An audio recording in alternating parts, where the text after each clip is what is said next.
Hello everyone. It's been a bit of a disappointing few days really. Everyone's getting all hype about it, thinking it's like progress to be, burning mosques and burning migrant hotels and stuff like that. That is exactly what the WEF puppets, Keir Starmer and everybody else like Tony Blair and all these people wanted in the first place. That's why they've encouraged mass immigration to have two opposing forces. We have people that are in a country that isn't familiar to them and are with a band of brothers who came with them. Now, this is going to be another situation where urban warfare is going to destroy the whole country like it did in every other country that's ever happened when you've got two warring factions of extremism behaviour. Like the kids who are robbing shops and just making an excuse to go out there and just trash the world are obviously unsupervised or encouraged by adults, and it's just an embarrassment. It's a hypocrisy of everything that is British, and it is exactly what they wanted. And this is exactly what I've been trying to warn people about who have been dogging English for so long, that the English are in fact quite dangerous themselves. The pride of the English and the English lions, or whatever you want to call them, hyenas, however they're conducting themselves now, isn't something that I would endorse one bit at all. And I heard a few bits and bobs when I was at the Nottingham protest that I didn't really like, when they're saying who the fuck is this and who the fuck is that, and I didn't really like that sort of stuff because making it about religion and stuff like that. I wouldn't say that that's okay. It's not. And at the same time, we see a lot of Muslims engaging in mob batterings and beatings and stabbings, and they're carrying weapons and they're running around all these northern towns and east, like Midland towns, wherever they are. I don't know where it is. But like Blackburn, all these places with a high population, Bradford, Rochdale, Leeds, all these places, or wherever it's been going off, there's been a mass response of violence in response as well, to protect their communities. But both of these factions are both acting the same way, which is bloodthirsty and foolishly, in my opinion, because now, like you said, with facial recognition being brought into it and the social credit score system going to be implemented and who's allowed on social media and who's not, and all of this sort of stuff, some people will probably profit or gain or see an increase in their options as the destabilization of their community occurs. Some people do thrive on like just negative behavior. I'm not one of those people, and I really don't like this. I feel that both sides have really let themselves down, or whether it's the times or the financial restraints on their lives, or just the general mood of the nation after being subjected to previous riots. I think it's very fertile soil for a justified rebellion in the minds of these different individuals, and a lot of these individuals aren't even mad. It's just that there is constant media barrage and government policy being set, which is directly conflicting their code of ethics, in my opinion. When you're selecting out singular communities to be protected over others, and then these same communities are committing the same crimes as the people they be protected from, and nobody's protecting the other faction. I don't hear anyone talk about protecting their communities of patriots or these, even if they are far right. That's still a political position that they should be entitled to go into town and talk about without having a huge counter protest. When the far left are in town in huge numbers, destroying and graffitiing and vandalising our monuments as English countrymen, you wouldn't see loads of patriots turning up and trying to stop them doing it, because we all have principles, and that is the country that we're from, where everyone's got a voice as such. When it comes to violence, there is no excuse for it, and I think that what we've been witnessing is only going to get worse. It's going to become a tit for tat, cowardice mob of men just finding random people on their own and just beating the hell out of them and thinking it's some sort of mini victory for their side, whether it be the Muslim community defending their community or it be the English patriots defending their country. Whatever they believe, I think that Keir Starmer is heavily biased, heavily corrupted, and I think Keir Starmer is the cause of all of these conflicts. I think that every single community does agree that migration is out of control. Even migrant populations agree that migration is out of control because they're crammed into hotels. It's obvious. Like no one's saying that that's a racist point of view. No one is saying that's a racist point of view. has got a vetted interest in making everything racist, and that's down to their own, ideologies, not really anything else. Me personally, I just think that the whole thing's just bound to happen when you've got so many people that have come from countries and they've got no vetted interest in this country being threatened by the locals who have also had no vetted interest in, thousands and thousands of men and houses being taken up by strangers. And, after the several quite publicised, quite hidden, in fact, from public, there's been a lot of, social engineering attempts by the government and the media, and they're all trying to, shelter the public from the truth, and in doing so much have frustrated and patronised the English public into a furious rage. And I don't think that it's justified how this is playing out. But I've been documenting this situation for a long time, and I've been trying to reach out to the left for a long time, as a quite liberal individual, to say, this is going too far, targeting, the white race in all of their rhetoric, or targeting England and British history in all of their rhetoric, and they've just been antagonising and attacking the English heritage for so long now. This was only inevitable, because I think they have forgotten that the majority of people in this country are English and they are patriots, regardless of what colour they are. Even black patriots, Asian patriots, Indian patriots, Chinese patriots, Polish patriots, all love this country the way it is, and anyone who is part of that sort of opinion will be joining these protests, I think, in the near future, because it's simply not acceptable to be politically outlawed for your opinion. What you do, of course, as an individual on both sides, that's why I've never really minded the Palestine bunch that much. It's just the individuals that are allowed to operate amongst them. But as we saw in any protest, the people that are really going to be creating agitation on the other side, or creating a conflict, or definitely looking for a physical interaction, are usually the sort of people that you can't really tell what to do or ask what to do, because they're looking for trouble anyway. And I think that the numbers of people who are looking for trouble at the Patriot group is a lot smaller than the group out of the other group. But people are saying it's the way around. They're saying, look how many people turned up and what was the percentage of crime. So when it came to Palestine, there was less percentage of people at the Palestine. Do you know what? They're probably right. I think that the majority of people that were protesting for Palestine were British people, English people.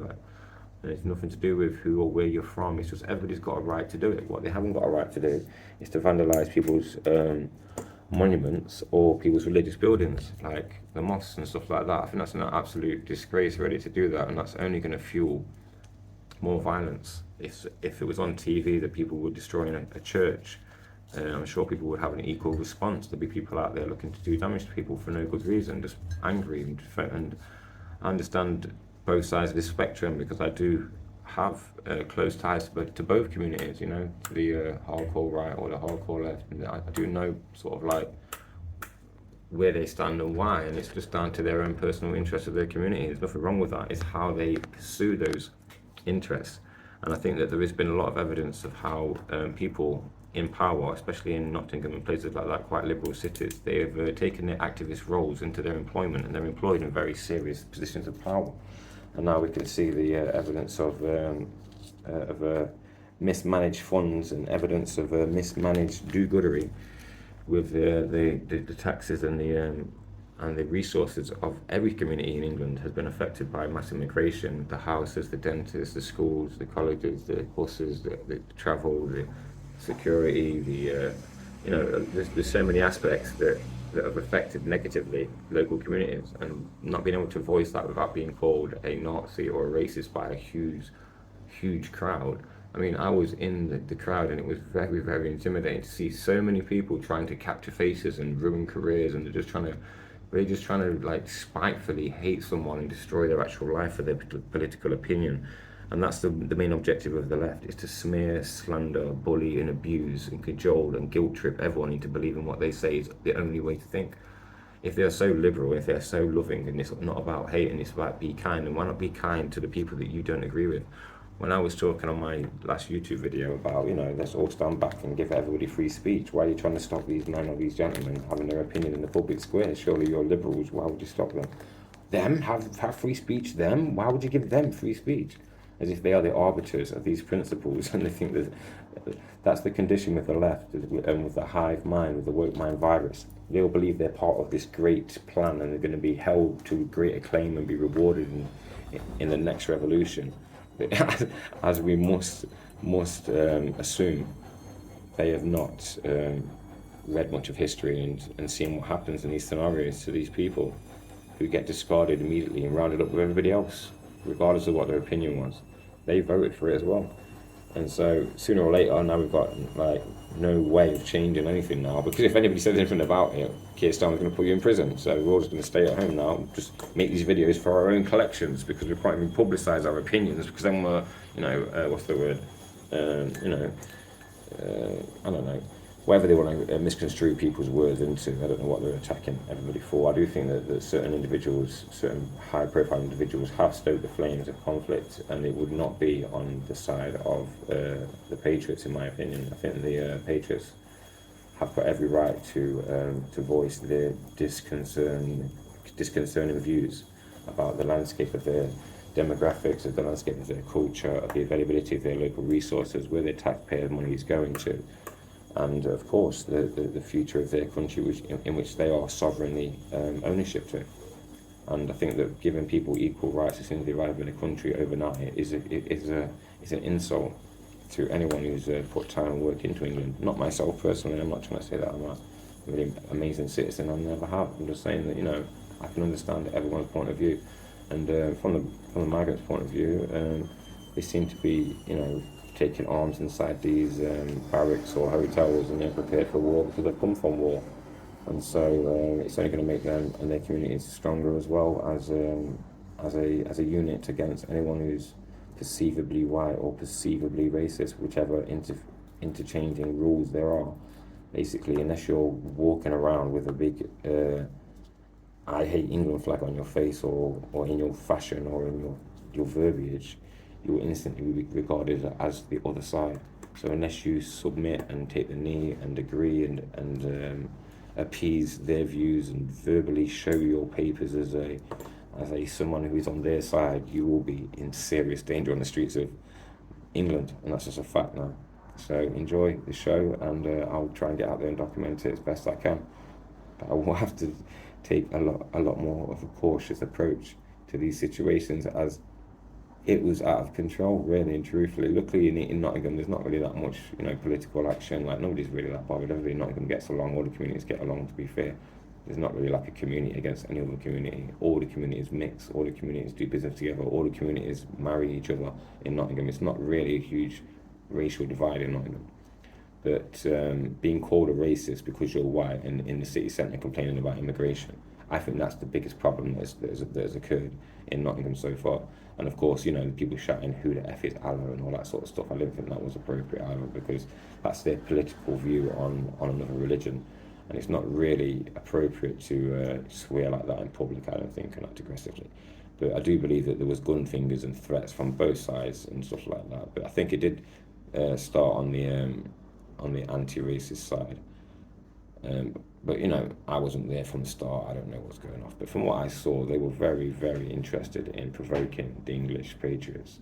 Very interested in making a scene, basically, and not allowing them to exist, not allowing their opinion to exist on the political landscape, which is pure fascism. And the irony of them calling these people fascists and Nazis was beyond the pale for me to experience in real life. And I just really had to think about these sort of people that are so smug with their superior morality. They fail to see this basic hypocrisy in their logic and how they handled themselves, because they are basically saying that any political opinion isn't allowed, and you're enforcing your will upon them to not have it is fascism. and like, the Nazis were socialists, the Nazis were left wing. Do they not even know this?